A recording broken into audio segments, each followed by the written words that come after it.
ನಮಸ್ಕಾರ. ಇವತ್ತು ಕಾರ್ಯಕ್ರಮದ ಆರಂಭದಲ್ಲಿ ಆದಂಥ ಒಂದು ಸಂತೋಷದ ಸಂಗತಿಯನ್ನು ತಮ್ಮ ಜೊತೆ ಹಂಚಿಕೊಂಡು ಆನಂತರ ನನ್ನ ಉಪನ್ಯಾಸವನ್ನು ಆರಂಭ ಮಾಡ್ತೀನಿ. ಈಗಷ್ಟೇ ಗೆಳೆಯರು ಪ್ರಾರ್ಥನಾ ಗೀತೆಯನ್ನು ಹೇಳಿದರು, ಕನ್ನಡದ ಒಂದೇ ಮಾತರಂ. ನನಗೊಂದು ಹೆಮ್ಮೆ ಏನಂದ್ರೆ, ಈ ಒಂದೇ ಮಾತರಂ, ಕನ್ನಡದಲ್ಲಿ ಒಂದೇ ಮಾತರಂ ರಚನೆ ಆಗೋದಕ್ಕೆ ನಂದು ಒಂದು ಸಣ್ಣ ಪ್ರೋತ್ಸಾಹ ಇದೆ ಅಂತ. ಹಾಗೆ ಮಾತಾಡ್ತಾ ಇದ್ದಾಗ ಅಖಿಲ ಭಾರತೀಯ ಸಾಹಿತ್ಯ ಪರಿಷತ್ತಿನ ವಿಷಯವನ್ನು ಹಿರಿಯರಲ್ಲಿ ಹೇಳ್ಕೊತಾ ಇದ್ದೆ. ಅಖಿಲ ಭಾರತೀಯ ಸಾಹಿತ್ಯ ಪರಿಷತ್ತಿನ ಮುಖವಾಣಿ ಪತ್ರಿಕೆ ಮೈಸೂರಿಂದ ಹೊರಡುತ್ತೆ. ಸಹಿತ ಅಂತ ಅದರ ಹೆಸರು. 2 ತಿಂಗಳಿಗೊಂದ್ಸರಿ ಬರುತ್ತೆ. ವಿಶೇಷವಾಗಿ ನಮ್ಮ ಕಾರ್ಯಕರ್ತರು, ನಮ್ಮ ಬಳಗದ ಮಧ್ಯದಲ್ಲಿ ವ್ಯಕ್ತಿಗತ ಪ್ರಸಾರಕ್ಕೋಸ್ಕರನೇ ಇರುವಂತಹ ಪತ್ರಿಕೆ ಅದು. ಅದರ ಮೊದಲನೇ ಸಂಚಿಕೆಯನ್ನ 3 ತಿಂಗಳ ಹಿಂದೆ ಆರಂಭ ಮಾಡಿದ್ವಿ. ಆವಾಗ ಯಾವ ವಿಷಯದ ಕುರಿತು ಮೊದಲನೇ ಸಂಚಿಕೆ ಬರಬೇಕು ಅಂತ ಸಂಪಾದಕ ಮಂಡಳಿ ಚರ್ಚೆ ಆದಾಗ ನಾನು ಕೂಡ ಸಂಪಾದಕ ಮಂಡಳಿಯಲ್ಲಿ ಹೇಳ್ಕೊಡ್ತೇನೆ. ಆಗ ಚರ್ಚೆ ಆಗಿತ್ತು, ಒಂದೇ ಮಾತ್ರ ನಮಗೆ 150 ವರ್ಷ ಆಯಿತು. ಹಾಗಾಗಿ ಆ ವಿಷಯದ ಕುರಿತೇ ಒಂದು ಸಂಚಿಕೆ ಬರಲಿ ಅಂತ ಯೋಚನೆ ಆಯಿತು. ಅದಕ್ಕಾಗಿ ಯುವ ಮಿತ್ರ ಮೃತ್ಯುಂಜಯ ತೇಜಸ್ವಿ ಅವ್ರ ಹತ್ರ ವಿನಂತಿ ಮಾಡ್ಕೊಂಡ್ವಿ. ನಾನೇ ಮಾಡ್ಕೊಂಡಿದ್ದು ವಿನಂತಿನ. ಈ ತರದ ಪತ್ರಿಕೆ ಬರ್ತಾ ಇದೆ, ನೀವು ದಯವಿಟ್ಟು ಒಂದೇ ಮಾತ್ರ ಕುರಿತಾಗ ಒಂದು ಪದ್ಯವನ್ನು ಬರೀಬೇಕು ಅಂತ. ಬಹಳ ಸುಂದರವಾಗಿ ಬರೆದ್ರು. ಅದು ದೇಶ ವಿದೇಶಗಳಲ್ಲೂ ಕೂಡ ಪ್ರಚಲಿತ ಆಯಿತು. ಶ್ರೀವತ್ಸ ಜೋಶಿ ಅಮೆರಿಕಾದಲ್ಲಿರ್ತಾರೆ, ಅಂಕಣಕಾರರು. ಅವರು ಅದನ್ನ ಅವರ ಅಂಕಣದಲ್ಲಿ ಪ್ರಸಾರ ಮಾಡಿದ್ರು. ಅಮೆರಿಕಾದಲ್ಲೇ ಇರುವಂತ ಇನ್ನೊಬ್ಬ ಗಾಯಕರು ಅದಕ್ಕೆ ರಾಗ ಸಂಯೋಜನೆ ಮಾಡಿದ್ರು. ಆ ರಾಗ ಸಂಯೋಜನೆ ಕೂಡ ಅದನ್ನು ಕಳಿಸ್ತೀನಿ ಅಂತ. ಅವ್ರು ಹಾಡಿದ್ದನ್ನು ಕೂಡ ಬಹಳ ಸುಂದರವಾಗಿ ಹಾಡಿದ್ದಾರೆ. ಮೃತ್ಯುಂಜಯರು ಕುವೆಂಪು ಹಾಡಿದ್ರು, ರಚನೆ ಮಾಡಿರುವಂತ ದೋಣಿ ಸಾಗಲಿ ಮುಂದೆ ಹೋಗಲಿ, ಚತುರಶ್ರಯ ಲಯದಲ್ಲಿರುವಂತಹ ಹಾಡೋದು. ಅದೇ ದಾಟಿಯಲ್ಲಿ ಕೂಡ ಹಾಡಬಹುದು ಸುಲಭವಾಗಿ ಅಂತ. ಹಾಗೆ ಈ ಹಾಡಲ್ಲಿ ಹಾಡು ರಚನೆ ಆಗೋದಕ್ಕೆ ನಂದು ಒಂದು ಕೊಡುಗೆ ಇದೆಯಲ್ಲ ಅನ್ನೋ ಖುಷಿ. ಆ ಖುಷಿಯಿಂದ, ಅಂದ್ರೆ ಆರಂಭದಲ್ಲೇ ಒಂದು ಖುಷಿ ಆದರೆ ಕಾರ್ಯಕ್ರಮ ಚೆನ್ನಾಗುತ್ತೆ ಅನ್ನೋ ಕಾರಣಕ್ಕೋಸ್ಕರ. ಇನ್ನೊಂದು ಸಂತೋಷವಾಗಿತ್ತು ನನಗೇನಂದ್ರೆ, ಒಳಗೆ ಬರ್ತಾ ಇದ್ದಂತರೇ ವೇದಿಕೆ ಮೇಲೆ ಒಂದು ಚೇರ್ ಹಾಕಿದ್ರು. ನಾನು ಅನ್ಕೊಂಡೆ ಸ್ವಲ್ಪ 10 ನಿಮಿಷ ಮೊದಲೇ ಬಂದಿದ್ದೇನಲ್ಲ, ತಯಾರಿ ನಡೀತಾ ಇದೆ, ಇನ್ನೊಂದು ಚೇರ್ ಹಾಕ್ತಾರೆ. ವೇದಿಕೆ ತುಂಬಾ ಚೇರ್ ಹಾಕ್ತಾರೆ, ಸಾಮಾನ್ಯ ಹಾಗೆ ತಾನೆ. ಎಷ್ಟೋ ಕಾರ್ಯಕ್ರಮಗಳಲ್ಲಿ ಎದುರಿಗಿದ್ದವರಿಗಿಂತ ವೇದಿಕೆ ಮೇಲೆ ಚೇರ್ಸ್ ಜಾಸ್ತಿ ಇರುತ್ತೆ. ಹಾಗೆ ಇನ್ನೂ ಗಾಯತ್ರಿ ಸರ್ ಹಾಕ್ತಾ ಇದ್ದಾರೆ, ಯಾರೋ ಸಹಾಯ ಮಾಡ್ತಿದ್ದಾರೆ ಅಂತ ಅನ್ಕೊಂಡೆ. ಇಲ್ಲ, 5 ಆಯ್ತು, 10 ನಿಮಿಷ ಆಯ್ತು, ಉಪಾರಕ್ಕೆ ಹೋಗೋ ಸಮಯ ಆಯ್ತು, ವೇದಿಕೆ ಮೇಲೆ ಒಂದೇ ಚೇರ್ ಇತ್ತು. ಆಮೇಲೆ ಕರೆದ್ರು, ಆದ್ರೂ ಕೂಡ ಯಾವ್ದು ಚೇರ್ ಇರ್ಲಿಲ್ಲ, ನಾನೊಬ್ಬರೇ ಬಂದು ಕೂತ್ಕೊಂಡೆ. ಅಂದ್ರೆ ವಿಷಯಕ್ಕೆ ಮಹತ್ವವೇ ಹೊರತು ವ್ಯಕ್ತಿಗಲ್ಲ ಅನ್ನೋದನ್ನ ಗಾಯತ್ರಿ ಅವರು ಬಹಳ ಸೂಕ್ಷ್ಮವಾಗಿ, ಬಹಳ ಚೆನ್ನಾಗಿ ಅದನ್ನು ತೋರಿಸ್ಕೊಟ್ಟಿದ್ದಾರೆ. ಇದೊಂದು ಸತ್ಸಂಪ್ರದಾಯ, ದಯವಿಟ್ಟು ಅದನ್ನು ಮುಂದುವರಿಸಿ. ಏನಂದ್ರೆ ವಿಷಯಕ್ಕೆ ಆದ್ಯತೆ ಇರಬೇಕು, ಯಾವುದೇ ವ್ಯಕ್ತಿಗಲ್ಲ ಅಂತ. ಎಷ್ಟೋ ಸಾರಿ ಯಾರೋ ಒಬ್ಬ ಪಾಪ್ಯುಲರ್ ಆಗಿರುವಂತ ವ್ಯಕ್ತಿ, ಅವರಿಂದ ವಿಷಯ ಬರಬೇಕು ಅನ್ನುವಂಥ ಮಾನಸಿಕತೆ ಹೊರ ಸಮಾಜದಲ್ಲಿದೆ. ಅದ್ರ ಬದಲಾಗಿ ಇಂತಹ ಸತ್ ಕಾರ್ಯಕ್ರಮಗಳು ಖಂಡಿತವಾಗಿ ಮೇಲ್ಪಂಕ್ತಿ ಅಂತ ಅನ್ಕೋತೀನಿ. ಇವತ್ತಿನ ವಿಷಯಕ್ಕೆ ಬರೋದಾದ್ರೆ, ನನಗೆ ಕೊಟ್ಟಿರುವಂತ ಇವತ್ತಿನ ವಿಷಯ ನನ್ನ ತುಂಬಾ ಪ್ರೀತಿಯ ವಿಷಯ. ಮಂಕುತಿಮ್ಮನ ಕಗ್ಗದಲ್ಲಿ ಕೌಟುಂಬಿಕ ಮೌಲ್ಯಗಳು ಅಂತ. ಹಾಗೆ ನೋಡಿದ್ರೆ ಈ ಪದದ ಬಳಕೆ ಬೇಕೇ ಬೇಡವೇ ಅನ್ನೋದ್ರ ಬಗ್ಗೆ ಒಂದಷ್ಟು ಚರ್ಚೆ ಆಗಿದೆ. ಕೊರೋನಾ ಆಯ್ತಲ್ಲ, ಕೊರೋನಾ ಸಮಯದಲ್ಲಿ ಈ ಕಗ್ಗದ ಬಗ್ಗೆ ಉಪನ್ಯಾಸಗಳಾಗಬೇಕು ಅಂತ ಯೋಚನೆ ನಡೀತಾ ಇತ್ತು. ಆ ಸಮಯದಲ್ಲಿ ಮಂಕುತಿಮ್ಮನ ಕಗ್ಗದ ಬಗ್ಗೆ ಉಪನ್ಯಾಸ ಮಾಡಿ ನಾನು ಮಾಡ್ತಾ ಇದ್ದೆ. ದಿನಕ್ಕೆ 2, 3 ಉಪನ್ಯಾಸಗಳಾಗೋದು. ಮನೆಗೆ ಇರ್ತಾ ಇತ್ತು, ಎಲ್ಲರೂ ಹಾಗೆ ಇದ್ರು. 100 ಉಪನ್ಯಾಸಗಳಾಗಿತ್ತು. ತುಂಬಾ ಸಾರಿ ಬೇರೆ ಬೇರೆ ಜಿಲ್ಲೆಗಳಲ್ಲಿ, ಬೇರೆ ಬೇರೆ ತಾಲೂಕುಗಳಲ್ಲಿ ಅಲ್ಲಿರುವಂತಹ ಸಂಘ ಸಂಸ್ಥೆಗಳು ಕೇಳುವಾಗ ಕಗ್ಗದ ಬಗ್ಗೆ ಮಾತಾಡ್ತಿದಂತೆ, ಕಗ್ಗದ ಬಗ್ಗೆ ಒಂದ್ಸರಿ ಆಗ್ಬಿಟ್ಟಿದೆಯಲ್ಲ ಅಂತ ಹೇಳೋದು. ಹಾಗೆ ಏನ್ ಮಾಡೋದು ಅಂದ್ರೆ, ಕಗ್ಗದ ಬಗ್ಗೆ ಆಗಿದೆ ಅಂದ ತಕ್ಷಣ ಮುಗಿದೋಯ್ತು ಅನ್ನೋ ಮಾನಸಿಕ ಜನರಲ್ಲಿ ಬಂದ್ಬಿಟ್ಟಿತ್ತು. ಆಗ ಯೋಚನೆ ಬಂದಿದ್ದು, ಅದಕ್ಕೇನೋ ಒಂದು ಹೊಸ ಬಾಟ್ಲ್ ಕೊಡ್ಬೇಕಲ್ಲ ಅಂತ. ವೈನ್ ಅದನ್ನೇ ಬಾಟಲ್ ಚೇಂಜ್ ಮಾಡ್ಕೊಳ್ಳೋಣ ಅಂತ ಅನ್ಕೊಂಡ್ವಿ. ಅದಕ್ಕಾಗಿ ಮಂಕುತಿಮ್ಮನ ಕಗ್ಗದಲ್ಲಿ ಕೌಟುಂಬಿಕ ಮೌಲ್ಯಗಳು, ಮಂಕುತಿಮ್ಮನ ಕಗ್ಗ ಮತ್ತು ನಿಸರ್ಗ, ವಿದ್ಯಾರ್ಥಿಗಳಿಗಾಗಿ ಮಂಕುತಿಮ್ಮನ ಕಗ್ಗ, ಮಂಕುತಿಮ್ಮನ ಕಗ್ಗದಲ್ಲಿ ವ್ಯಕ್ತಿತ್ವ ವಿಕಸನ, ಹೀಗೆ ಬೇರೆ ಬೇರೆ ಹೆಸರನ್ನು ಕೊಡೋ ಪ್ರಯತ್ನ ಮಾಡಿದ್ವಿ. ಹಾಗೆ ಆ ಹೆಸರುಗಳ ಪೈಕಿ ಇದು ಒಂದು ಮಂಕುತಿಮ್ಮನ ಕಗ್ಗದಲ್ಲಿ ಕೌಟುಂಬಿಕ ಮೌಲ್ಯಗಳು ಅಂತ. ಕುಟುಂಬ ಪ್ರಬೋಧನ ಅಂತ ಒಂದು ಸಂಸ್ಥೆ ಇದೆ. ಅವರು ಇದನ್ನು ತುಂಬಾ ಚೆನ್ನಾಗಿ ಬಳಸ್ಕೊಂಡ್ರು. ಅವರಿಗೆ ಬಹಳ ಪರಿಣಾಮಕಾರಿಯಾದಂತ ಪದಗುಚ್ಛ ಅನ್ನೋ ಕಾರಣಕ್ಕೆ ಹಲವು ಕಡೆಗಳಲ್ಲಿ ಪ್ರತ್ಯಕ್ಷವಾಗಿ ಪರೋಕ್ಷವಾಗಿ, ಅಂದ್ರೆ ಆಫ್ಲೈನ್ ಆನ್ಲೈನ್ ಎರಡರಲ್ಲೂ ಕೂಡ ಈ ಉಪನ್ಯಾಸಗಳು ಶುರುವಾಯಿತು. ನನಗಿರುವಂತ ಒಂದು ಪ್ರಶ್ನೆ ಏನಂದ್ರೆ, ಇಂಥ ಕಾರ್ಯಕ್ರಮಗಳು ಬೇಕಾ ಅಂತ. ಇವತ್ತಿನ ದಿನಮಾನ ಹೇಗೆ ಬಂದ್ಬಿಟ್ಟಿದೆ ಅಂದ್ರೆ, ಎಲ್ಲವೂ ಅತಿಯರಿಸುವಷ್ಟು ವ್ಯಾವಹಾರಿಕವಾಗ್ಬಿಟ್ಟಿದೆ. ಡಾಕ್ಟರ್ ಹಿರಣ್ಯ ಅವರು ಅವರ ನಾಟಕಗಳಲ್ಲಿ ಹೇಳ್ತಿದ್ರಲ್ಲ, ಲಂಚಾವತಾರ ನಾಟಕದಲ್ಲಿ ತಂದ್ಕೋತೀವಿ, ಅವ್ರು ಹೇಳಿದಂತ ಮಾತು ಯಾವ ಮಟ್ಟಿಗೆ ನಾವು, ಅವ್ರು ಹೇಳಿದ್ದು 50 ವರ್ಷದ ಹಿಂದೆ 70s ಅಲ್ಲಿ ಹೇಳಿದಂತ ಮಾತು, ಈಗಲ್ಲ. ಬಹುಶಃ ಇವತ್ತು ಅದರ ಪ್ರಭಾವ ಬಹಳ ಚೆನ್ನಾಗಿ ನಮಗೆಲ್ಲರಿಗೂ ಗೊತ್ತಾಗ್ತಾ ಇದೆ. ಅವ್ರು ಹೇಳಿದಂತ ಮಾತೇನಂದ್ರೆ, ತಂದೆ ಮಗನಿಗೇನಾದ್ರು ಮಗನೇ ಏನಾದ್ರು ತಗೊಂಬಾರೋ ಅಂದ್ರೆ ಎಷ್ಟು ಕೊಡ್ತೀಯಾ ಅಂತ ಮಗ ತಂದೆ ಹತ್ರ ಕೇಳ್ತಾನೆ ಮುಂದಿನ ದಿನಗಳಲ್ಲಿ ಅಂತ ಲಂಚಾವತಾರದಲ್ಲಿ ಅವ್ರು ಹೇಳಿದ್ರು. ಲಂಚ ಆ ಮಟ್ಟಿಗೆ ಬೆಳೆಯುತ್ತೆ ಅಂತ 70s ಹೇಳಿದಂತ ಮಾತು. ಇವತ್ತಂತೂ ಬಹಳ ಬಹಳ ವ್ಯಾವಹಾರಿಕ ಬಂದ್ಬಿಟ್ಟಿದೀವಿ. ಎಲ್ಲದರಲ್ಲೂ ಕೂಡ ನಾವು ಲೆಕ್ಕ ಹಾಕ್ತೀವಿ, ನನಗೇನು ಸಿಗುತ್ತೆ, ಇದರಿಂದ ಏನು ಲಾಭ ಅಂತ ನೋಡ್ತೀವಿ. ಹೀಗೆ ಇಂಥ ಲಾಭಗಳನ್ನೇ ಹುಡುಕ್ತಾ ಇರುವಂತ ಜನಗಳ ಮಧ್ಯೆ, ಸಮಾಜದ ಮಧ್ಯೆ ಇಂಥ ಕಾರ್ಯಕ್ರಮ ಅಗತ್ಯ ಇದೆಯಾ, ಬೇಕಾ ಅಂತ ಕೆಲವು ಸಾರಿ ಪ್ರಶ್ನೆ ಬರುತ್ತೆ. ಅದಕ್ಕೆ DVG ಅವರೇ ಮಂಕುತಿಮ್ಮನ ಕಗ್ಗದಲ್ಲಿ ಉತ್ತರ ರೂಪದಲ್ಲಿ, ಅಂದ್ರೆ ನಾವು ಹುಡ್ಕೊಂಡಿರುವಂತ ಉತ್ತರ, ಅವರು ಬರೆದಿಟ್ಟಿದ್ದು ನಾನು ಹುಡ್ಕೊಂಡಿರುವಂತ ಉತ್ತರ, ಬಹಳ ಚೆನ್ನಾದಂತ ಪದ್ಯ. ನಾನು ಮುಂದೆ ಹೇಳುವಾಗ ಪದ್ಯಗಳ ಸಂಖ್ಯೆಯನ್ನು ಕೂಡ ಉಲ್ಲೇಖ ಮಾಡ್ತಾ ಹೋಗ್ತೀನಿ. ಮುಂದೆ ಯಾವತ್ತಾದ್ರೂ ತಮಗೂ ಕೂಡ ರೆಫರ್ ಮಾಡ್ಲಿಕ್ಕೆ ಅನುಕೂಲ ಆಗುವುದು ಅನ್ನೋ ಕಾರಣಕ್ಕೆ DVG ಅವರು ಉತ್ತರ ರೂಪದಲ್ಲಿ ಹೇಳಿದಂತ ಪದ್ಯ 294ನೇ ಪದ್ಯ 294 ಎಷ್ಟು ಚೆನ್ನಾಗಿದೆ ನೋಡಿ. ಉಪ್ಪಿಷ್ಟು ಹುಳಿ ಇಷ್ಟು ಖಾರ ಸಿಹಿ ಅಷ್ಟಿಷ್ಟು ಒಪ್ಪಿದ್ದೊಡರು ಭೋಜ್ಯವಂತೆ ಜೀವಿತಮು ತಪ್ಪು ಸರಿ ಬೆಪ್ಪು ಜಾಣಂದು ಕುಂದುಗಳ ಸರಿ 20 ಸೇರೆ ರುಚಿ ಮಂಕುತಿಮ್ಮ 20 ಸೇರೆ ರುಚಿ ಮಂಕುತಿಮ್ಮ. ಒಂದು ಜೀವನ ಅಂದ್ರೆ ಹೇಗೆ, ಅದನ್ನ ಊಟಕ್ಕೆ ಭೋಜ್ಯ ಅಂದ್ರೆ ಊಟ ಅಂತ, ಬಹಳ ಪುಷ್ಕಳವಾದಂತ ಮೃಷ್ಟಾನ್ನ ಭೋಜನ ಅಂತ ಹೇಳ್ತೀವಲ್ಲ, ಅಂತ ಊಟಕ್ಕೆ DVG ಅವರು ಜೀವನವನ್ನು ಹೊರಿಸ್ತಾರೆ. ಊಟ ಚೆನ್ನಾಗಿರೋದು ಯಾವಾಗ, ಒಂದ್ ಸ್ವಲ್ಪ ಉಪ್ಪಿರ್ಬೇಕು, ಹುಳಿ ಇರಬೇಕು, ಸಿಹಿ ಇರಬೇಕು, ಖಾರ ಇರಬೇಕು.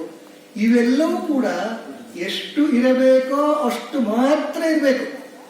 ನನಗೆ ಸಿಹಿ ಇಷ್ಟ ಅಂತ ಹೇಳ್ಕೊಂಡು ನಾನು ಸಿಹಿಯನ್ನೇ ತುಂಬಿಸ್ಬಿಟ್ರೆ ಅದು ಎಲ್ರಿಗೂ ಇಷ್ಟ ಆಗ್ಲಿಕ್ಕೆ ಸಾಧ್ಯ ಇಲ್ಲ. ನನಗೆ ಖಾರ ಇಷ್ಟ ಅಂತ ಪಾಯಸಕ್ಕೆ ಖಾರ ಹಾಕ್ಲಿಕ್ಕೆ ಸಾಧ್ಯ ಇಲ್ಲ ಅಲ್ವೇ? ಹೀಗೆ ಯಾವ್ಯಾವ ರುಚಿಗಳು ಎಷ್ಟೆಷ್ಟಿರ್ಬೇಕೋ ಅಷ್ಟಷ್ಟೇ ಇರಬೇಕು. ಇಂಥ 20 ರುಚಿ, ಬರೀ ನಂಬರ್ ಅಲ್ಲ, ಬದಲಾಗಿ ಒಂದಷ್ಟು ರುಚಿ ಅಂತ ಬೇರೆ ಬೇರೆ ರುಚಿಗಳು ಹದವಾಗಿ ಮಿತವಾಗಿ ಸೇರಿದಾಗ ಅದು ಭೋಜ್ಯ ಅಂತ ಒಂದು ರುಚಿಕರವಾದಂತ ಊಟ ಸಿದ್ಧ ಆಗುತ್ತೆ ಅಲ್ವೇ? ಜೀವನ ಕೂಡ ಹಾಗೇನೆ ಅಂತ DVG ಹೇಳೋದು. ಹೇಗೆ ಜೀವನ ಅಂದ್ರೆ ತಪ್ಪು ಸರಿ, DVG ಹೇಳೋದು ಬೆಪ್ಪುತನ ಕೂಡ ಬೇಕು ಅಂತ. ತಪ್ಪು ಸರಿ ಅಷ್ಟೇ ಅಲ್ಲ, ಸಾಮಾನ್ಯ ಹೇಳ್ತೀವಲ್ಲ, ಸರಿಯಾಗಿರ್ಬೇಕು, ಎಲ್ಲ ಚೆನ್ನಾಗಿರ್ಬೇಕು, ಶಾಲಾ ಭಾಷೆ ಹೇಳೋದು ಡಿಸಿಪ್ಲಿನ್ಡ್ ಆಗಿರ್ಬೇಕು. DVG ಅಷ್ಟು ಮಾತ್ರ ಹೇಳಲ್ಲ, ತಪ್ಪು ಸರಿ ಬೆಪ್ಪುತನ ಇಂಥ ಹಲವು ಗುಣಗಳು ಒಟ್ಟಿಗೆ ಸೇರಿದಾಗ ಆ ಜೀವನ ರುಚಿಕರವಾಗಿರುತ್ತೆ. ಬಹುಶಃ ಇಂಥ ಕಾರ್ಯಕ್ರಮಗಳು ನಮ್ಮ ಜೀವನದ ರುಚಿಯನ್ನು ಹೆಚ್ಚು ಮಾಡುತ್ತೆ. ಜೀವನಕ್ಕೊಂದು ರುಚಿ ಇರ್ಬೇಕಲ್ಲ. ಸಾಮಾನ್ಯವಾಗಿ ಒಂದು ವಯಸ್ಸು ದಾಟಿದ ನಂತರ ಆಫ್ಟರ್ 50 years ಅಂತ ಗುರುರಾಜ ಗುರುಜಿಗೆ ಅವರು ಹೇಳೋದು. ಯಾರನ್ನಾದ್ರೂ ಕೇಳಿದ್ರೆ ಹೇಗಿದ್ದೀರಿ ಅಂದ್ರೆ ತಕ್ಷಣ ಹೇಳ್ತಾರಂತೆ ಅವರು, ಅಯ್ಯೋ ಇದೇನು ಬಿಡಿ, ಸತ್ತಿಲ್ಲ ಇನ್ನೂ ಹೇಗಿದ್ದೀರಾ ಅಂತ ಹೇಳ್ತಾರಂತೆ. ಇದು ಕರ್ಗಿಯವ್ರು ಹೇಳೋದಂತ ಮಾತು, ನಾನು ಯಾರು ಕೇಳಿಕ್ ಹೋಗಿಲ್ಲ. ಆದ್ರೆ ಯಾಕೆ ಹಾಗೆ ಹೇಳ್ತಾರೆ ಅನ್ನೋದನ್ನು ಅವರೇ ಉತ್ತರ ಹೇಳ್ತಾರೆ. ಜೀವನಕ್ಕೆ ಟೇಸ್ಟೇ ಇಲ್ರಿ ಅವರಿಗೆ ಅಂತ. ಟೇಸ್ಟ್ ಇರ್ಬೇಕಲ್ಲ ಜೀವನಕ್ಕೆ, ಏನೋ ಒಂದು ರುಚಿ ಇರ್ಬೇಕಲ್ಲ. ಆ ರುಚಿ ಸಿಗೋದು ಇಂತಹ ಕಾರ್ಯಕ್ರಮಗಳಿಂದ. ಹಾಗಾಗಿ ಜೀವನದ ರುಚಿಯನ್ನ ಹೆಚ್ಚು ಮಾಡಿಕೊಳ್ಳಿಕ್ಕೋಸ್ಕರ ನಾವೆಲ್ಲರೂ ಕೂಡ ಸೇರಿದ್ವಿ. ಅಂತಹ ಒಂದು ಸುಂದರವಾದಂತಹ ಕಾರ್ಯಕ್ರಮ ನನಗೂ ಒಂದು ಅವಕಾಶ ಸಿಕ್ಕಿದೆ. ನಿಮ್ಮೆಲ್ಲರ ಜೊತೆಗೆ ನನಗೆ ಅವಕಾಶ ಸಿಕ್ಕಿದ್ದಕ್ಕಾಗಿ ನನ್ನ ಜೀವನಕ್ಕೂ ಒಂದು ಹೊಸ ರುಚಿ ಅದು ಸೇರ್ಕೊಳ್ಳುತ್ತೆ. ಅದಕ್ಕಾಗಿ ಆಯೋಜಕರಿಗೆ ಆರಂಭದಲ್ಲೇ ಧನ್ಯವಾದಗಳು. ಪದ್ಯದ ಇನ್ನೊಂದಷ್ಟು ಪದ್ಯಗಳನ್ನ ಗಮನಿಸೋಣ. ಕಗ್ಗದ ಪದ್ಯಗಳನ್ನ ನಾನು ಆಗಲೇ ಹೇಳಿದೆ, ಪದ್ಯದ ಸಂಖ್ಯೆಯನ್ನು ಹೇಳ್ತೀನಿ ಅಂತ. ಮತ್ತು ಹೇಳುವಾಗ ಒಂದ್ಸರಿ ಕನ್ನಡ ಇಂಗ್ಲಿಷ್ ಎರಡರಲ್ಲೂ ಕೂಡ ಪದ್ಯದ ಸಂಖ್ಯೆಯನ್ನು ಹೇಳಿದೆ. ಮುಂದಿನ ಪದ್ಯವನ್ನು ಆರಂಭ ಮಾಡ್ತೀನಿ. ಈ ಪದ್ಯದ ಸಂಖ್ಯೆಯನ್ನು ಕನ್ನಡದಲ್ಲಿ ಮಾತ್ರ ಹೇಳ್ತೀನಿ, ಇಂಗ್ಲಿಷಲ್ಲಿ ಹೇಳಲ್ಲ. ಯಾಕೆ ಅಂತ ಕನ್ನಡದಲ್ಲಿ ಹೇಳಿದಾಗ ನಿಮ್ಗೆ ಗೊತ್ತಾಗುತ್ತೆ. ಈ ಪದ್ಯದ ಸಂಖ್ಯೆ 420. ಈ ಪದ್ಯಕ್ಕೂ ಮತ್ತು ಈ ಭಾವಾರ್ಥಕ್ಕೂ ಬಹಳ ಒಳ್ಳೆ ಹೊಂದಿಕೆ ಆಗುತ್ತೆ. ಪದ್ಯವನ್ನು ಸರಿ ಹೇಳ್ಬಿಡ್ತೀನಿ, ಆ ನಂತರ ವಿವರಣೆ ಕೊಡುವಂತೆ. ಮಕ್ಕಳ ಭವಿಷ್ಯಕ್ಕೆ ಕಕ್ಕುಲತೆಗೊಳ್ಳಬೇಡ, ಪಟ್ಟಾಗುವುದು ಭಾಗ್ಯವೆಂತೆಂದೋ ಜಗದಿ, ದಕ್ಕಿತೇಂ ಕುರು ಪಾಂಡು ತನಯರ್ಗೆ ರಾಜ್ಯ ಸುಖ ದಿಕ್ಕವರಿಗವರವರೆ ಮಂಕುತಿಮ್ಮ ದಿಕ್ಕವರಿಗವರವರೆ ಮಂಕುತಿಮ್ಮ. ಯಾವೊಬ್ಬ ವ್ಯಕ್ತಿಯೂ ಕೂಡ, ಸಂಸಾರಿಯೂ ಕೂಡ ಜೀವನ ಪೂರ್ತಿ ಯೋಚನೆ ಮಾಡೋದು, ಬಹುತೇಕ ಯೋಚನೆ ಮಾಡೋದು, ತನ್ನ ಮಕ್ಕಳು ಚೆನ್ನಾಗಿರ್ಬೇಕು, ನನ್ನ ಮಕ್ಕಳು ಚೆನ್ನಾಗಿರ್ಬೇಕು, ಅವರ ಜೀವನದಲ್ಲಿ ಚೆನ್ನಾಗಿರ್ಬೇಕು, ನಾನು ಕಷ್ಟ ಅನುಭವಿಸಿದ್ದೀನಿ, ಇಂಥ ಕಷ್ಟ ನನ್ನ ಮಕ್ಕಳಿಗೆ ಬರಬಾರ್ದು. ಇದು ಪ್ರತಿಯೊಬ್ಬರೂ ಕೂಡ ಹೇಳ್ತಾರೆ, ಹಾಗೆ ನಡ್ಕೋತಾರೆ ಕೂಡ ಜೀವನ ಪೂರ್ತಿ. ತನ್ನ ಎಲ್ಲವನ್ನೂ ಕೂಡ ಮಕ್ಕಳಿಗೋಸ್ಕರನೇ ಅವರ ಜೀವಿತಾವಧಿಯನ್ನೇ ಸವಿಸ್ಬಿಡ್ತಾರೆ. ಇದು ಪ್ರಪಂಚದಲ್ಲಿ ನಡ್ಕೊಂಡ್ ಬಂದಿರುವಂತದ್ದು. ಆದ್ರೆ ಡಿವಿಜಿ ಹೇಳೋದು ಬೇರೆ ರೀತಿ. ಏನ್ ಹೇಳ್ತಾರೆ? ಮಕ್ಕಳ ಭವಿಷ್ಯಕ್ಕೆ ಕಕ್ಕುಲತೆಗೊಳ್ಳಬೇಡ ಅಂತ ಹೇಳ್ತಾರೆ. ಭವಿಷ್ಯದ ಬಗ್ಗೆ ಯೋಚನೆ ಮಾಡಬೇಕು, ಭವಿಷ್ಯವನ್ನು ರೂಪಿಸಬೇಕು. ಅದು ಪಾಲಕರ ಹೊಣೆಗಾರಿಕೆ, ಅದು ಜವಾಬ್ದಾರಿ, ಅದನ್ನು ತಪ್ಪಿಸ್ಕೊಳ್ಳೋ ಹಾಗಿಲ್ಲ. ಆದರೆ ಕಕ್ಕುಲತೆ ಬೇಡ ಅಂತ, ಅತಿಯಾದಂತ ವ್ಯಾಮೋಹ ಬೇಡ ಅಂತ. ಎಲ್ಲಿಯ ತನಕ ಇವತ್ತು ಪಾಲಕರಿಗೆ, ತಂದೆ ತಾಯಂದರಿಗೆ ಮಕ್ಕಳ ಬಗ್ಗೆ ಕಾಳಜಿ ಇದೆ ಅಂದ್ರೆ, ನಾನೊಬ್ಬ ಶಿಕ್ಷಕನ ಹೇಳ್ತಾ ಇದ್ದೀನಿ, ಮಕ್ಕಳನ್ನ ಗೇಟ್ ಒಳಗೆ ಬಿಟ್ಟ ನಂತರ ಗೇಟಿಂದ ಮಗು ಶಾಲೆ ಒಳಗೆ ಹೋಗುತ್ತಲ್ಲ, ಅಲ್ಲಿ ಹೋಗೋ ತನಕ ಕೈ ಬೀಸ್ತಾ ಇರ್ತಾರೆ, ಪ್ಲೇನ್ ಕಿಸ್ ಕೊಡ್ತಾನೆ ಇರ್ತಾರೆ. ಆ ನಂತರ ಅಲ್ಲಿರುವಂತ ಶಿಕ್ಷಕರು, ಆಯಗಳು, ಮೇಳುಗಳು, ಸೆಕ್ಯೂರಿಟಿ ಇರ್ತಾರಲ್ಲ, ಅವರೆಲ್ಲರಿಗೂ ನನ್ನ ಮಗುಗೆ ನಿನ್ನೆ ನೆಗಡಿ ಆಗಿತ್ತು, ಸ್ವಲ್ಪ ನೋಡ್ಕೊಳ್ಳಿ. ಶಾಲೆ ಕಾಲ್ ಮಾಡಿ ಹೇಳ್ತಾರೆ, ನನ್ನ ಮಗುಗೆ ನಿನ್ನೆ ನೆಗಡಿ ಆಗಿತ್ತು, ಈಗ ಸರಿ ಇದೆಯಾ ಮಗು? ಎಲ್ಲಿಯ ತನಕ ಕಾಳಜಿ? ಮಗು ಸ್ವತಂತ್ರವಾಗಿ ಬೆಳೆಯೋದೇ ಬೇಡ. ಅತಿಯಾದ ಕಾಳಜಿ ಇದೆಯಲ್ಲ, ನಮಗೆಲ್ಲರಿಗೂ ಗೊತ್ತಿರುವಂತ ಮಾತು, ಅತಿಯಾದ್ರೆ ಅಮೃತವೂ ಸಹ ವಿಷ ಆಗತ್ತೆ ಅಂತ. ಮಕ್ಕಳನ್ನು ಯಾವ ಮಟ್ಟಿಗೆ ಬೆಳೆಸ್ತಾ ಇದ್ದೀವಿ? ಅತಿಯಾದ ವ್ಯಾಮೋಹದಿಂದ ಮಗುವಿಗೆ ತನ್ನ ಹೊಣೆಗಾರಿಕೆಯನ್ನು ಅರ್ಥ ಮಾಡಿಸ್ತಾನೆ ಇಲ್ಲ ನಾವು ಇವತ್ತು. ಟಿವಿಗೆ ಅವರು ಇದನ್ನು ಬಿಫೋರ್ ಇಂಡಿಪೆಂಡೆನ್ಸ್ ಹೇಳ್ಬಿಟ್ಟಿದ್ದಾರೆ, ಸ್ವಾತಂತ್ರ್ಯ ಪೂರ್ವದಲ್ಲಿ ಪ್ರಕಟ ಆಗಿರುವಂತ ಕಗ್ಗತಾರೆ. ಆ ಸಮಯದಲ್ಲೇ ಡಿವಿಜಿ ಹೇಳಿದ್ದು ಮಕ್ಕಳ ಭವಿಷ್ಯಕ್ಕೆ ಕಕ್ಕುಲತೆ ಒಳಬೇಡ ಅಂತ. ಜವಾಬ್ದಾರಿ ತಪ್ಪಿಸ್ಕೊಂತ ಅವ್ರು ಹೇಳಿಲ್ಲ, ಹೊಣೆಗಾರಿಕೆ ಇರಬೇಕು, ಆದ್ರೆ ಕಕ್ಕುಲತೆ ಬೇಡ ಅಂತ, ಅತಿಯಾದಂತ ವ್ಯಾಮೋಹ ಬೇಡ ಅಂತ. ಯಾಕೆ ಹಾಗೆ? ಯಾಕೆ ಅಂದ್ರೆ ಪಕ್ಕಾಗುವುದು ಭಾಗ್ಯ ಎಂತೆಂತೋ ಜಗದಿ, ಜಗತ್ನಲ್ಲಿ ಯಾರ ಭಾಗ್ಯ ಹೆಂಗೆ ಅರಳುತ್ತೋ ಗೊತ್ತಾಗಲ್ಲ ಅಂತ. ನನ್ನ ಗೆಳೆಯ ಒಬ್ಬ ಇದ್ದ, ರಮೇಶ್ ಅಂತ. ಹೈಸ್ಕೂಲಲ್ಲಿ ನಾವಿಬ್ರು ಕೂಡ ಒಂದೇ ಬೆಂಚಲ್ಲಿ ಇದ್ದಂಥವ್ರು, 3 ವರ್ಷ ಒಟ್ಟಿಗೆ ಓದಿದ್ವಿ. ಈಗಲೇ ನಾನು ಇಷ್ಟು ಎತ್ತರ ಇದ್ದೀನಿ, ನನ್ನ ಅದೃಷ್ಟಕ್ಕೆ ಕೆಳಗೊಂದು ಟೇಬಲ್ ಹಾಕಿದ್ದಾರೆ, ಹಂಗಾಗಿ ಎತ್ತರ ಕಾಣಿಸ್ತಾ ಇದ್ದೀನಿ.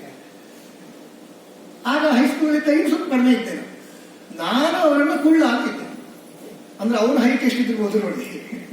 ಇಡೀ ಶಾಲೆಗೆ ಅವನು ಕುಳ್ಳ ರಮೇಶ್ ಅಂತಾನೆ ಪ್ರಸಿದ್ಧ. ಹೈಸ್ಕೂಲ್ ಮುಗಿಯೋ ತನಕ ಅವನೇನು ಬಹಳ ಆಟೋಟಗಳಲ್ಲಿ, ಪಾಠಗಳಲ್ಲಿ ತುಂಬಾ ಚೆನ್ನಾಗಿದ್ದ ಅಂತ ಇಲ್ಲ. ಆದ್ರೆ ಅವನಿಗೆ ಅದು ಯಾವ ಕ್ಷಣದಲ್ಲಿ ಜ್ಞಾನೋದಯ ಆಯಿತು, ಹೇಗೆ ಪ್ರೇರಣೆ ಸಿಕ್ತೋ ಗೊತ್ತಿಲ್ಲ. ಒಂದು 6-8 ವರ್ಷ ಆದ ನಂತರ ನಾನು ಊರಿಗೆ ಹೋದಾಗ, ರಮೇಶ್ ಸಹಜ ಕೇಳ್ತೀವಲ್ಲ ಕ್ಲಾಸ್ಮೇಟ್ಸ್ ಸಿಕ್ಕಿದಾಗ ಹೇಗೆ ಏನು ಅಂತ ಹೇಳಿ, ರಮೇಶ್ ಅವನಿಗೆ ಗಮನದಲ್ಲಿ ಇರಲಿಲ್ಲ 6-10 ವರ್ಷ. ಇನ್ನೊಬ್ಬ ಗೆಳೆಯ ಮಹಾಬಲೇಶ್ವರ ಅಂತ ಅವ್ರು ಕೇಳಿದಾಗ, ಆತ ಅರ್ಚಕನಾಗಿ ಕೆಲಸ ಮಾಡ್ತಿದ್ದಾರೆ, ಊರಲ್ಲಿ ಪೌರೋಹಿತ್ಯ ಮಾಡ್ತಾರೆ. ಮಾತಾಡ್ತಾ ಇದ್ವಿ, ರಮೇಶ್ ಏನಿದ್ದಾನೆ ಹಾಗೆ? ರಮೇಶ್ ಏನಿಲ್ಲ ಕಣೋ, ಸಿಂಗಾಪುರ್ ಇದ್ದಾರೆ. ಅರೆ ಏನ್ ಮಾಡ್ತಾನೆ ಸಿಂಗಾಪುರದಲ್ಲಿ? ಬಹಳ ದೊಡ್ಡ ಕಂಪನಿ, ಒಳ್ಳೆ ಪೋಸ್ಟ್ ಇದೆ ಕಣೋ. ನನಗೆ ಶಾಕ್ ಆಗ್ಬಿಟ್ಟು. ಹೈಸ್ಕೂಲ್ ಇದ್ದಾವಾಗ ಯಾವ ವಿದ್ಯಾರ್ಥಿ ನಾವು ಕುಳ್ಳ ಅಂತ ಟೀಸ್ ಮಾಡ್ತಾ ಇದ್ದು, ಗೇಲಿ ಮಾಡ್ತಾ ಇದ್ದು, ಆ ಹುಡುಗ 6-8 ವರ್ಷದಲ್ಲಿ ನಮ್ಮೆಲ್ಲರನ್ನೂ ಮೀರಿ, ಅಥವಾ ಆ ಕಾಲದ ಯಾವ ತರುಣರಿದ್ರು ಅವರೆಲ್ಲರಿಗಿಂತ ಒಂದು ಎತ್ತರದ ಸ್ಥಾನಕ್ಕೆ ಬಹಳ ಬೇಗ ಹುಟ್ಟಿದ್ನಲ್ಲ. ಹ್ಯಾಕ್ ಸಾಧ್ಯ ಆಯ್ತು? ದೇವರಾಣೆ ನಮ್ಮೂರಿಗೆ ಯಾರು ಅವನಿಗೆ ಸಹಾಯ ಮಾಡಿಲ್ಲ. ಯಾಕೆಂದ್ರೆ ನಮ್ಗೆ ಯಾರಿಗೂ ಕೂಡ ಟೆಕ್ನಾಲಜಿ ಗೊತ್ತೇ ಇರಲಿಲ್ಲ ಅವರಲ್ಲಿ. ಈಗಲೂ ಕೂಡ ತುಂಬಾ ಗೊತ್ತಿದೆ ಅಂತಿಲ್ಲ. ಅಂಥ ಊರಿಂದ ಹುಟ್ಟಿ ಆ ಎತ್ತರಕ್ಕೆ ಬೆಳೆಯಕ್ಕೆ ಸಾಧ್ಯ ಆಯ್ತಲ್ಲ. ಡಿವಿಜನ್ ಅದನ್ನೇ ಹೇಳೋದು, ಪಕ್ಕ ಆಗುವುದು ಭಾಗ್ಯ ಎಂತೆಂತೋ ಜಗದಿ ಅಂತ. ದೊಡ್ಡ ಶ್ರೀಮಂತರ ಮಗ ದಡ್ಡನಾಗಿ ಬೆಳೆಯೋದು ನೋಡಲ್ವೇ? ಜೀವನ ಪೂರ್ತಿ ರಾಜಕೀಯದಲ್ಲೇ ಇದ್ದಾಗಲೂ ಕೂಡ ಮಗ PUC ಮಾಡಿದ್ರೆ ರಾಜಕೀಯದಲ್ಲಿ ಬೆಳೆಯೋದನ್ನು ನೋಡಿಲ್ವೇ? ಇಂಥ ಎಷ್ಟು ಉದಾಹರಣೆ ಬೇಕು. ಅವಕಾಶಗಳಿದ್ದಾಗಲೂ ಸಹ ಬೆಳೆಯದೇ ಇದ್ದಂತಹ ನೂರಾರು ನೋಡ್ತೀವಿ. ಆದ್ರೆ ಅವಕಾಶವನ್ನು ಸೃಷ್ಟಿಸಿಕೊಂಡು ಬೆಳೆದಂತ ಉದಾಹರಣೆಗಳನ್ನು ಇದೆಯಲ್ಲ, ಅದನ್ನೇ ಡಿವಿಜಿ ಹೇಳ್ತಾರೆ, ಪಕ್ಕ ಆಗುವುದು ಭಾಗ್ಯ ಎಂತೆಂತೋ ಜಗದಿ. ನಮ್ಮ ಹೊಣೆಗಾರಿಕೆ ನಾವು ನಿರ್ವಹಿಸಬೇಕು, ಅತಿಯಾದಂತ ಕಕ್ಕುಲತೆ ಬೇಡ ಅಂತ. ಅದಕ್ಕೆ ಉದಾಹರಣೆಯಾಗಿ ಕೌರವ ಪಾಂಡವರ ಉದಾಹರಣೆಯನ್ನು ಕೊಡ್ತಾರೆ. ದಕ್ಕಿತೆ ಕುರು ಪಾಂಡು ತನೆಯರಿಗೆ ರಾಜ್ಯ ಸುಖ ಅಂತ. ಹೊಡೆದಾಡಿದ್ರಲ್ಲ, ಎಷ್ಟು ಹೊಡೆದಾಡಿದ್ರು? ಆಗಿನ ಕಾಲದ ಜಗತ್ತಿನ ಎಲ್ಲರನ್ನೂ ಸೇರಿಸ್ಕೊಂಡು ಹೊಡೆದಾಡಿದ್ರು. 18 ಅಕ್ಷೋಹಿಣಿ ಸೈನ್ಯ, ಅಷ್ಟು ಜನರನ್ನು ಸಾಯಿಸೋದ ಕಾರಣರಾದಲ್ಲ, ಹೋಗಿ ರಾಜ್ಯ ಸುಖ ಸಿಕ್ತ ಅವರಿಗೆ? ಸಿಕ್ಕಿಲ್ಲ ತಾನೆ. ಯಾವ ರಾಜ್ಯಕ್ಕಾಗಿ ಹೊಡೆದಾಡಿದ್ರು ಆ ರಾಜ್ಯ ಸುಖ ಅವರಿಗೆ ಸಿಕ್ಕೇ ಇಲ್ಲ. ಶ್ರೀಕೃಷ್ಣನಂತ ಶ್ರೀಕೃಷ್ಣನೇ ಜೊತೆಯಲ್ಲಿದ್ದಾಗ ಕೂಡ ಸಿಕ್ಕಿಲ್ವಲ್ಲ. ಇಂತಹ ಉದಾಹರಣೆಯನ್ನು ಕೊಡ್ತಾ ಡಿ.ವಿ.ಜಿ. ಹೇಳೋದು, ಮಕ್ಕಳ ಬಗ್ಗೆ ಅತಿಯಾದಂತ ಕರ್ಕುಲತೆ ಬೇಡ, ದಿಕ್ಕು ಅವರಿಗೆ ಅವರೇ, ಅವರಿಗೆ ಅವರು ದಿಕ್ಕಾಗ್ತಾರೆ, ನಮ್ಮ ಹೊಣೆಗಾರಿಕೆಯನ್ನು ಮಾತ್ರ ನಿಭಾಯಿಸಿ ಅಂತ ಪ್ರತಿ ಕುಟುಂಬದಲ್ಲಿ ಇಂತಹ ಜಾಗೃತಿ ಅಗತ್ಯ ಅಂತ ಅನ್ಸುತ್ತೆ. ನಮ್ಗೆ ಎಷ್ಟೋ ಸಾರಿ ವಿಷಯದ ಅರಿವಿರುತ್ತೆ, ಚೆನ್ನಾಗಿರ್ಬೇಕು ಅಂತಿರುತ್ತೆ, ಆದ್ರೆ ಎಲ್ಲೋ ಎಡವಟ್ಟಾಗ್ತಾ ಇದೆಯಲ್ಲ, ಯಾಕೋ ಸರಿ ಇಲ್ವಲ್ಲ ಅಂತ ಅನ್ಸ್ಲಿಕ್ಕೆ ಶುರು ಆಗುತ್ತೆ. ಚೆನ್ನಾಗಿರ್ಬೇಕು ಅಂತ ಗೊತ್ತಿರುತ್ತೆ, ಚೆನ್ನಾಗಿರ್ಲಿಕ್ಕೆ ಆಗಲ್ಲ. ಮಹಾಭಾರತದಲ್ಲಿ ಕೌರವನ ಬಗ್ಗೆ ಹೇಳ್ತಾರಲ್ಲ, ಏನಂತ, ತಪ್ಪು ಯಾವುದು ಅಂತ ಗೊತ್ತು, ಜಾನಾಮಿ ಧರ್ಮಂ ನಚಮೆ ಪ್ರವೃತ್ತಿ, ಜಾನಾಮಿ ಅಧರ್ಮಂ ನಚಮೆ ನಿವೃತ್ತಿ ಅಂತ. ಸರಿ ಯಾವುದು ಅಂತ ಗೊತ್ತು, ನನಗೆ ಮಾಡ್ಲಿಕ್ಕಾಗಲ್ಲ, ತಪ್ಪು ಯಾವುದು ಅಂತ ಗೊತ್ತು, ಬಿಡ್ಲಿಕ್ಕಾಗಲ್ಲ. ಇದು ಕೌರವ. ಹಾಗೆ ನಮ್ಮ ಕೌಟುಂಬಿಕ ಜೀವನದಲ್ಲಿಯೂ ಕೂಡ ಇಂಥ ಸಂಗತಿಗಳು ನಡೆದು ಹೋಗುತ್ತೆ. ಹಾಗಿದ್ರೆ ಏನ್ ಮಾಡ್ಬೇಕು, ಯಾವ ರೀತಿ ಇರಬೇಕು ಅನ್ನೋದನ್ನ ಡಿ.ವಿ.ಜಿ. ಇನ್ನೊಂದು ಪದ್ಯದಲ್ಲಿ ಹೇಳ್ತಾರೆ. ಪದ್ಯದ ಸಂಖ್ಯೆ 724. ಇದನ್ನ ಇಂಗ್ಲಿಷ್ ಅಲ್ಲಿ ಹೇಳ್ಬೋದು. 724. ಸ್ಮಿತವಿರಲಿ ವದನದಲ್ಲಿ, ಕಿವಿಗೆ ಕೇಳಿಸದಿರಲಿ, ಹಿತವಿರಲಿ ವಚನದಲ್ಲಿ, ಋತವ ಬಿಡದಿರಲಿ, ಮಿತವಿರಲಿ ಮನಸ್ಸಿನುದ್ವೇಗದಲ್ಲಿ, ಭೋಗದಲ್ಲಿ, ಅತಿ ಬೇಡವೆಲ್ಲಿಯೂ ಮಂಕುತಿಮ್ಮ, ಅತಿ ಬೇಡವೆಲ್ಲಿಯೂ ಮಂಕುತಿಮ್ಮ. ತುಂಬಾ ಕಡೆಗಳಲ್ಲಿ ಸಮಸ್ಯೆ ಆಗೋದು ಇದೆ, ಅತಿಯಾದದ್ದು. ಅದು ಪ್ರೀತಿ ಅತಿಯಾದ್ರು, ದ್ವೇಷ ಅತಿಯಾದ್ರು, ಎಲ್ಲವೂ ಕೂಡ, ಯಾವುದೂ ಕೂಡ ಅತಿ ಆದ್ರೆ ಅದು ಖಂಡಿತವಾಗಿ ಯಾವುದೋ ವಿನಾಶಕ್ಕೆ ನಮ್ಮನ್ನು ಎಳೆಯುತ್ತೆ ಅಂತ. ಅದನ್ನೇ ಡಿ.ವಿ.ಜಿ. ಹೇಳೋದು, ಅತಿ ಬೇಡವೆಲ್ಲಿಯೂ. ಆರಂಭದ ಸಾಲ ಗಮನಿಸಿ, ಸ್ಮಿತವಿರಲಿ ವದನದಲ್ಲಿ, ಕಿವಿಗೆ ಕೇಳಿಸದಿರಲಿ. ಮುಖದಲ್ಲಿ ಮಂದಹಾಸ ಇರಬೇಕು, ನಗು ಇರಬೇಕು. ಮುಖದಲ್ಲಿರುವಂತಹ ನಗು ಕಿವಿಗೆ ಕೇಳಿಸಬಾರದಂತೆ. ಎಷ್ಟು ಚೆನ್ನಾಗಿದೆ ನೋಡಿ. ಮುಖದಿಂದ ಕಿವಿಗೆನ್ನು ಕಿಲೋಮೀಟರ್ ದೂರ ಇಲ್ವಲ್ಲ, ಪಕ್ಕದಲ್ಲೇ ಇರುತ್ತಾರೆ. ಆದರೂ ಸಹ ಅದು ಕಿವಿಗೆ ಕೇಳಿಸಬಾರದು. ಒಂದು ಗಾದೆ ಇದೆಯಲ್ಲ, ಎಡಗೈ ಬಲಗೈ ಮಾಡಿರುವಂತಹ ದಾನ ಎಡಗೈ ಕಾಣಿಸಬಾರದು ಅಂತ. ಹಾಗೆ ನಮ್ಮ ಜೀವನದಲ್ಲಿ ನಗು ಇರಬೇಕು, ಅದು ಕಿವಿಗೆ ಕೇಳಿಸಬಾರದು ಅಂತ. ಅದರಿಂದ ತುಂಬಾ ಗೂಢಾರ್ಥಗಳಿದೆ. ನಗುವಿನ ಹಲವು ಮುಖಗಳಿದೆಯಲ್ಲ. ನಗುವು ಸಹಜ ಧರ್ಮ, ಅದನ್ನ ನೆನಪು ಮಾಡ್ಕೊಂಡ್ರೆ ಗೊತ್ತಾಗುತ್ತೆ. ಆ ಪದ್ಯವನ್ನು ನಾನು ಹೇಳಲ್ಲ, ಟಾಪಿಕ್ ಇಂದ ಬಿಟ್ಟು ಹೋಗಬಾರ್ದು ಅನ್ನೋ ಕಾರಣಕ್ಕೆ. ನಗು ಇರಬೇಕು, ಸಂತಸ ಇರಬೇಕು, ಆದ್ರೆ ಅದು ದುರಹಂಕಾರಕ್ಕೆ ಕಾರಣ ಆಗಬಾರದು ಅಂತ. ಅದೇ ರೀತಿ ಹಿತವಿರಲಿ ವಚನದಲ್ಲಿ, ಋತವ ಬಿಡದಿರಲಿ. ಸತ್ಯದ ಆಚರಣೆ ಅದು ಋತ. ಸಾಮಾನ್ಯವಾಗಿ ಋತ ಇದ್ಕೊಂಡು ಸತ್ಯ ಅಂತ ಹೇಳ್ಬಿಡ್ತಾರೆ. ಆರಂಭದ ವ್ಯಾಖ್ಯಾನ ಸರಿ. KG ಕ್ಲಾಸ್ನವರಿಗೆ 4ರಲ್ಲಿ 3 ಕಳೆದ್ರೆ ಎಷ್ಟು ಅಂತ ಕೇಳಿ 1 ಅಂತ ಹೇಳುತ್ತೆ. 3ರಲ್ಲಿ 4 ಕಳೆದ್ರೆ ಎಷ್ಟು ಅಂತ ಕೇಳಿ ಮಗು ಹೇಳುತ್ತೆ, ಇವ್ರಿಗೆ ಯಾಕೆ ಸರಿ ಇಲ್ಲ ಅಂತ. ಯಾಕಂದ್ರೆ 3ರಲ್ಲಿ 4 ಕಳೆಯೋದು ಹೇಗೆ ಅಂತ ಚಿಕ್ಕ ಮಗು ಹೇಳುತ್ತೆ. ಅದೇ ಸ್ವಲ್ಪ ಬೆಳೆದ ನಂತರ ಅದೇ ಮಗು ಹೇಳುತ್ತೆ 3ರಲ್ಲಿ 4 ಕಳಿಬಹುದು -1 ಅಂತ. ಹಾಗೆ ಋತ = ಸತ್ಯ ಅನ್ನೋದು ಒಂದು ಹಂತಕ್ಕೆ ಸರಿ, ಆದ್ರೆ ಅಷ್ಟೇ ಸತ್ಯ ಅಲ್ಲ. ಸತ್ಯದ ಆಚರಣೆ ಇದೆಯಲ್ಲ, ಅದು ಋತ. ಅದನ್ನೇ ಡಿ.ವಿ.ಜಿ. ಹೇಳೋದು, ಹಿತವಿರಲಿ ವಚನದಲ್ಲಿ, ಋತವ ಬಿಡದಿರಲಿ.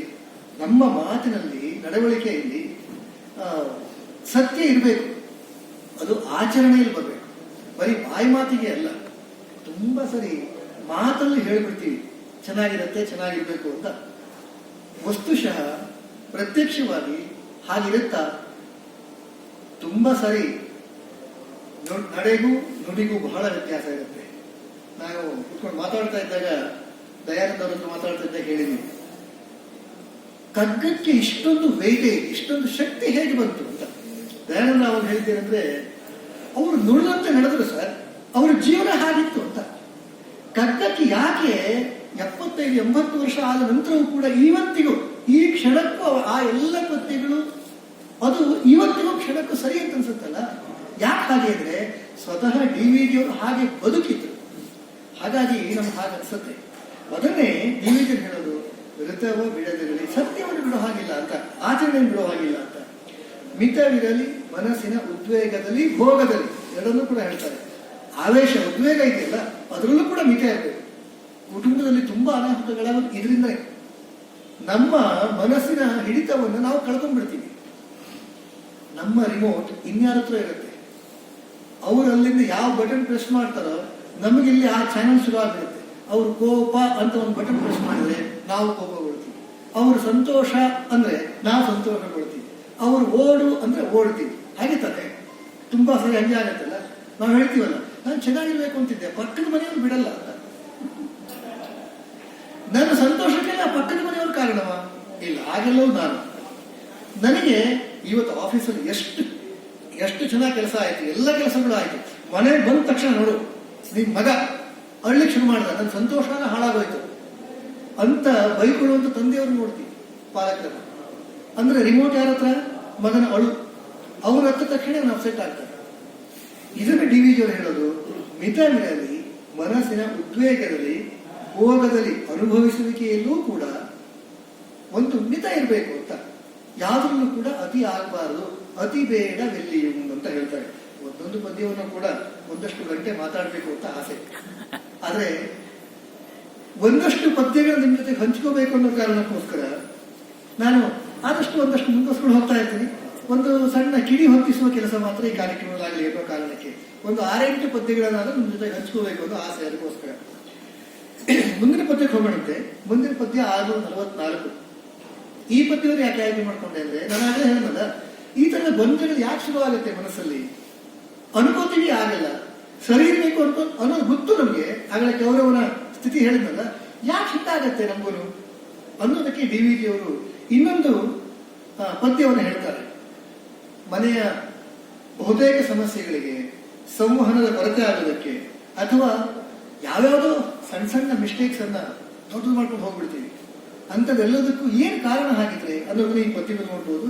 ಪದ್ಯದ ಸಂಖ್ಯೆ 644.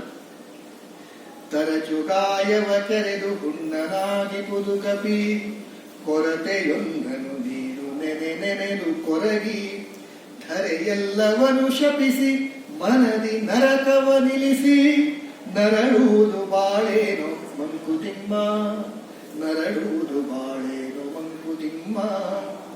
ಬಾಳು ಜೀವನ ಏನು? ನರಳ್ತಾ ನರಳ್ತಾ ನರಳ್ತಾ ಬದುಕೋದ, ಅದು ಜೀವನ.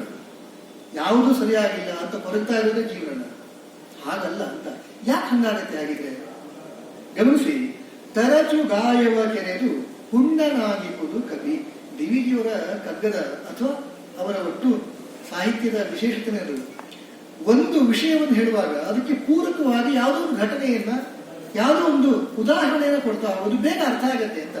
ಇಷ್ಟು ದೊಡ್ಡ ವಿಷಯವನ್ನ ಎಷ್ಟು ಸುಲಭವಾಗಿ ಹೇಳ್ತಾರೆ ಗಮನಿಸಿ. ತರಚು ಗಾಯವ ಕೆರೆದು ಹುಣ್ಣನಾಗಿಪುದು ಕಪಿ. ಕೋತಿ ಒಂದು ಟೊಂಗೆಯಿಂದ ಇನ್ನೊಂದು ಟೊಂಗೆಗೆ ಅಥವಾ ಒಂದು ಮರದಿಂದ ಇನ್ನೊಂದು ಮರಕ್ಕೆ ಎಗರುವಾಗ ಎಲ್ಲ ಒಂದು ಸಣ್ಣ ಗಾಯ ಆಗತ್ತಂತೆ, ಏನೋ ಸಣ್ಣ ಗಾಯ ಆಗುತ್ತೆ. ತರಚದ ಗಾಯ ಆದರೂ ಆ ಕೋತಿಗೆ ಕುತೂಹಲ, ಏನೋ ಗಾಯ ಆಗಿದೆಯಲ್ಲ ಅಂತ. ಅದನ್ನ ಕೆರೆದು ಕೆರೆದು ಕೆರೆದು ಅದೇ ಹುಣ್ಣನ್ನಾಗಿ ಬದಲಾವಣೆ ಮಾಡ್ಕೊಳ್ಳುತ್ತೆ. ತರಚು ಗಾಯವ ಕೆರೆದು ಹುಣ್ಣನಾಗಿರುವುದು ಕಪಿ. ಅದೇ ರೀತಿ ನಾವೇನ್ ಮಾಡ್ತೀವಿ? ಕೊರತೆಯೊಂದನು ನೀನು ನೆನೆದು ಕೊರಗಿ. ಯಾವುದೋ ಒಂದು ವೀಕ್ನೆಸ್, ಯಾವುದೋ ಒಂದು ಕೆಟ್ಟ ಗಳಿಗೆ, ಯಾವುದೋ ಒಂದು ಅವಮಾನ ಅಥವಾ ಯಾವುದೋ ಒಂದು ಕಾರಣ, ಅದನ್ನು ಮತ್ತೆ ಮತ್ತೆ ಮತ್ತೆ ನೆನಪು ಮಾಡ್ಕೊಳ್ತಾ ಕೊರತಾ ಇರ್ತೀವಲ್ಲ. ಧರೆಯೆಲ್ಲವನ್ನು ಶಪಿಸಿ, ಅಕ್ಕಪಕ್ಕ ಇದ್ದವರಿಗೆ, ಮನೆಯವರಿಗೆ, ಕಚೇರಿಯಲ್ಲಿ ಎಲ್ಲರಿಗೂ ಬೈತಾ. ಹಾಗೆತಾನೆ ಆಗೋದು. ಕಚೇರಿಯಲ್ಲಿ ತೊಂದರೆ ಆದ್ರೆ ಮನೆಗೆ ಬಂದು ಬೈತಾ ಇರ್ತೀವಿ, ಮನೆಯಲ್ಲಿ ತೊಂದರೆ ಆದ್ರೆ ಕಚೇರಿಯಲ್ಲಿ ಇದ್ದಂತ ನಮ್ಮ ಸಬಾರ್ಡಿನೇಟ್ಸ್ಗೆ ಬೈತಾ ಇರ್ತೀವಿ. ಇದೆರಡರ ಮಧ್ಯೆ ದಾರಿ ಮಧ್ಯೆವಲ್ಲ, ಅದು ಎಷ್ಟನ್ನೇ ಶಾಪ ಹಾಕ್ತೀವೋ ಗೊತ್ತಿಲ್ಲ. ತಮಾಷೆ ಏನು ಗೊತ್ತಾ, ಒಂದ್ಸಾರಿ ನಾವು ಹೋಗ್ತಾ ಇದ್ದ ಅವರ ಕಾರ್ಯಕ್ರಮ ಮುಗಿಸಿ, ಇದೇ ತರದ ಮಂಕುತಿಮ್ಮನ ಕಗ್ಗದಲ್ಲಿ ಕೌಟುಂಬಿಕ ಮೌಲ್ಯಗಳ ಕಾರ್ಯಕ್ರಮನೇ ನನ್ನನ್ನು ಡ್ರಾಪ್ ಮಾಡ್ಲಿಕ್ಕೆ, ಕಾರ್ಯಕ್ರಮ ಮುಗಿದ ನಂತರ ಡ್ರಾಪ್ ಮಾಡ್ಲಿಕ್ಕೆ ಒಂದು ಫ್ಯಾಮಿಲಿ ಇತ್ತು. ಅವ್ರ ಮನೆ ಡ್ರಾಪ್ ಮಾಡುವಾಗ, ಸರ್ ಒಂದು ಪದ್ಯ ಹೇಳಿದ್ರಲ್ಲ ನಮ್ಮ ಯಜಮಾನಿಗೆ ಇನ್ನೊಂದ್ಸರಿ ಹೇಳಿ ಸರ್. ನಮ್ಗೆ ಏನ್ ಮೇಡಮ್ ಅದು ಅಂತ ಕೇಳಿದೆ. ಧರೆಯೆಲ್ಲವನ್ನು ಶಪಿಸಿ ಅಂತ ಹೇಳಿದ್ರಲ್ಲ ಅದನ್ನ ಹೇಳಿ ಸರ್. ತುಂಬಾ ಸಾರಿ ಹೇಳಿದ್ದೀನಿ ನಾನು, ಕೇಳಲ್ಲ ಸರ್. ಅವರು ರಿಟೈರ್ ಆಗಿದ್ದಾರೆ, ಚೆನ್ನಾಗಿ ಗಾಡಿ ಓಡಿಸ್ತಾರೆ, ಅದು ಬಹಳ ಗಟ್ಮುಟ್ಟಾಗಿದ್ದಾರೆ ಯಜಮಾನರು. ಅವ್ರ ಮನೆಯವ್ರ ಕಂಪ್ಲೇಂಟ್ ಏನಂದ್ರೆ, ಇವರು ಹೋಗುವಾಗ ಸುಮ್ಮನೆ ಹೋಗಲ್ಲಂತೆ. ಬೆಂಗಳೂರಿನ ಟ್ರಾಫಿಕ್ ಅಲ್ಲಿ ಕೇಳ್ಬೇಕಾ, ಯಾವ ಕ್ಷಣದಲ್ಲಿ ಯಾರು ಬೇಕಿದ್ರು ಅಡ್ಡ ಬರ್ತಾರೆ. ಪ್ರಾಣೇಶ್ವರ್ ಹೇಳ್ತಾರೆ, ಗಂಗಾವತಿ ಬೀಚಿಯವರು, ಬೆಂಗಳೂರಿನ ಬಹುತೇಕ ಮನೆಗಳಲ್ಲಿ ಮೇನ್ ಡೋರ್ ಅನ್ನು ಓಪನ್ ಆಗಿಟ್ಟಿರಲ್ಲ, ಲಾಕ್ ಮಾಡಿಟ್ಟಿರ್ತಾರೆ ಅಂತ. ಯಾಕೆ ಅಂತ ಪ್ರಾಣೇಶ್ ಹೇಳಿದ್ದು. ಯಾಕೆ ಅಂದ್ರೆ, ನೀವು ಡೋರ್ ಓಪನ್ ಆಗಿಟ್ರೆ ಟೂ ವೀಲರ್ ಇರ್ತಾರಲ್ಲ, ಬೈಕ್ ಸ್ಕೂಟರ್ನವರು, ಅವರು ಟ್ರಾಫಿಕ್ ಜಾಮ್ ಆಗಿದೆ ಅಂತ ನಿಮ್ಮನೆ ಬಾಗಿಲೊಳಗಿನ ಹಾರಿಸಿ ಹಿಟ್ಲು ಬಾಗಿಲು ಹೊರಟೋಗ್ಬಿಡ್ತಾರೆ ಅಂತ, ಅದಕ್ಕಾಗಿ ಬಾಗಿಲು ಕ್ಲೋಸ್ ಮಾಡಿರ್ತಾರೆ. ಹಾಗೆ ಟ್ರಾಫಿಕ್ ಯಾರ್ಯಾರೋ ಅಡ್ಡ ಬರ್ತಾರೆ. ನಮ್ಮ ಯಜಮಾನರು ಇವರು ಒಳ್ಳೆ ಗಾಡಿಯ ಗ್ಲಾಸ್ ಏರಿಸಿರ್ತಾರೆ, AC ಹಾಕೊಂಡಿರ್ತಾರೆ, ಹೊರಗಡೆ ಏನ್ ಗಲಾಟೆ ಆಗ್ತದೆ ಒಳಗೆ ಕೇಳಿಸಲ್ಲ, ಇವ್ರು ಏನ್ ಮಾತಾಡ್ಕೊಂಡ್ರು ಹೊರಗಡೆ ಕೇಳಿಸಲ್ಲ, ಹಾಗೆ ತಾನೆ. ಆದ್ರೆ ಈ ಪುಣ್ಯಾತ್ಮ ಕೂತ್ಕೊಂಡು ಪ್ರತಿ ಸಾರಿ ಕ್ಲಚ್ ಒತ್ತುವಾಗ ಪ್ರತಿ ಸಾರಿ ಬ್ರೇಕ್ ಹಾಕೊಂಡು ಯಾರ್ಯಾರಿಗೂ ಬೈತಾರೆ ಸರ್. ಅವ್ರ ಗಾಡಿ ಸರಿ ಓಡಿಸಲ್ಲ, ಇವ್ನ ಅಡ್ಡ ಬಂದ ಬಾಯಿ ಬಂದಂಗೆ ಬೈತಾರೆ ಸರ್. ಏನಾದ್ರು ಹೇಳಿ ಸರ್, ಇವರಿಗೆ ಅರ್ಥ ಆಗಲ್ಲ. ಇದು ಧರೆ ಎಲ್ಲವರು ಶಪಿಸಿ ಅಂತ ಹೀಗಿದೆ, ಕಾರಣ ಇಲ್ಲದೆ ಬೈತಾ ಇರ್ತೀವಿ ನಾವು. ನಾನು ಬೈದ್ ಮಾತ್ರಕ್ಕೆ, ನಾನು ಗಾಡಿ ಓಡಿಸೋದು ನಾನು ಬೈದ್ ಮಾತ್ರಕ್ಕೆ ಸ್ಕೂಟಿನ ಹೊರಟೋಗಿರ್ತಾನೆ, ಅವನಿಗೇನು ಕೇಳಿಸಲ್ವಲ್ಲ, ಅಗತ್ಯವೇ ಇಲ್ಲ ಅಲ್ಲಿ. ಆದ್ರೂ ನಮಗೊಂದು ಸಮಾಧಾನ ಇರೋ ಕಿಕ್ಕು, ನಾನು ಬೈದೆ ಅಂತ ಇದೆ. ಇದು ಬರೀ ಆಯ್ತು ನೋಡಲಾದ್ರೆ ಹಾಗೆ ಮನೆಗಳಲ್ಲಿ, ಕಚೇರಿಯಲ್ಲಿ ಪ್ರತಿನಿತ್ಯ ಮುಖ ನೋಡುವಂತ ನಮ್ಮ ಸಹಪಾಠಿಗಳು, ಸಹೋದ್ಯೋಗಿಗಳು, ಅವರಿಗೂ ಕೂಡ ಬೈತಾ ಇರ್ತೀವ, ಒಣಗ್ತಾ ಇರ್ತೀವ. ಮನೆಯಲ್ಲಿ ಅದು ಯಾವ್ಯಾವ ರೀತಿ ಬೈಬೇಕು. ಈಗಂತೂ ಯಾರಿಗೂ ತಾಳ್ಮೆ ಇಲ್ಲ, ಯಾರಿಗೂ ಪುರ್ಸತ್ತಿಲ್ಲ. ಇದರಿಂದಾಗಿ ಏನಾಗತ್ತೆ, ಡಿವಿಜನ್ ಹೇಳೋ ಪ್ರಕಾರ ನರಕವ ನಿಲ್ಲಿಸಿ ಅಂತ ಹೇಳ್ತಾರೆ. ನರಕವನ್ನ ನಿರ್ಮಾಣ ಮಾಡ್ಕೋತೀವಿ ಅಂತ. ಎಲ್ಲಿ ನರಕ ನಿರ್ಮಾಣ ಮಾಡ್ತೀವಿ? ಕಚೇರಿಯಲ್ಲ, ರಸ್ತೆಯಲ್ಲ, ಮನೆಯಲ್ಲ, ಮನದಲ್ಲಿ ಅಂತ. ಮನದಲ್ಲಿ ನರಕವ ನಿಲ್ಲಿಸಿ. ಈ ತರ ಬೈಯೋದ್ರಿಂದ, ಈ ತರದ ಸನ್ನಿವೇಶವನ್ನು ನಾವೇ ಹುಟ್ಟಾಕೋದ್ರಿಂದ ಏನು ಪರಿಣಾಮ ಏನು? ನಮ್ಮ ಮನಸ್ಸಲ್ಲಿ ನಾವು ನರಕವನ್ನು ನಿರ್ಮಾಣ ಮಾಡ್ಕೋತಾ ಇದ್ದೀವಿ ಅಂತ. ನರಕದಲ್ಲಿ ಸುಖವಾಗಿರ್ಲಿಕ್ಕೆ ಸಾಧ್ಯವೇ? ಸುಖವಾಗಿತ್ತು ನರಕ ಅಂತ ಹೇಳ್ತಾರ? ಅಷ್ಟು ಸುಖವಾಗಿತ್ತು ಅಂದ್ರೆ ಎಲ್ಲರೂ ನರಕಕ್ಕೆ ಹೋಗ್ಲಿಕ್ಕೆ ಇಷ್ಟಪಡ್ತಾ ಇದ್ರೆ ಹಾಗೆ ಅಂತಹ ನರಕವನ್ನ ನಾವೇ ಪ್ರಯತ್ನಪೂರ್ವಕ ನಿರ್ಮಾಣ ಮಾಡ್ಕೋತೀವಿ. ಅದರ ನರಳಾಟತನ ಇರೋದು ಅವಾಗ. ಅಂತ ನರಳಾಡ್ತಾ ಇರೋದು ಜೀವನ ಅಂತ ಪ್ರಶ್ನೆಯನ್ನ ಕೇಳ್ತಾರೆ ಡಿವಿಜಿಯವರು. ನರಳುವುದು ಬಾಳೆನೋ ಮಂಕುತಿಮ್ಮ ಅಂತ ಕೇಳ್ತಾರೆ. ಉತ್ತರವನ್ನು ನಾವು ಕಂಡ್ಕೋಬೇಕಷ್ಟೇ, ಅದು ಪ್ರಶ್ನಾರ್ಥಕ ಚಿಹ್ನೆ ಇದೆ. ಈ ಪ್ರಶ್ನೆಗೆ ಏನಾದ್ರು ಉತ್ತರ ಕಂಡ್ಕೊಂಡ್ಬಿಟ್ರೆ ತುಂಬಾ ಮನೆಗಳು ಸರಿ ಹೋಗ್ಬಿಡುತ್ತೆ, ತುಂಬಾ ಚೆನ್ನಾಗಾಗ್ಬಿಡುತ್ತೆ. ನರಕವನ್ನು ನಿಲ್ಲಿಸ್ಕೋಬಾರ್ದು, ಬದಲಾಗಿ ಸ್ವರ್ಗವನ್ನಾಗಿಸ್ಕೋಬೇಕು. ಆ ಪ್ರಯತ್ನ ನಮ್ದೇ ಆಗಿರ್ಬೇಕು.